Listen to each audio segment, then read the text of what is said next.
ये तो वाज़ेह है, बुरसा और इज़्निक की फतह से रोकना उनका मकसद है। वो तिजारत को सिर्फ एक बहाने के तौर पर इस्तेमाल कर रहे हैं, हमसे सौदा करने की कोशिश कर रहे हैं।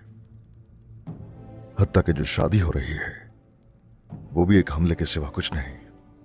जनाब, बाबा, सरदार, अब बताइए मुझे क्या करना है, लेकिन खुदा के लिए आप मुझे रुकने का मत कहिएगा। देखो बेटा, हमारे सामने है उनकी नीयत, हर चीज वाज़ेह है, तो इसलिए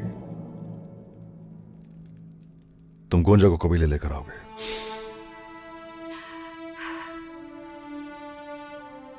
ये बहुत ही बड़ा धचका होगा उन सबके लिए। बहुत शुक्रिया जनाब, बहुत शुक्रिया।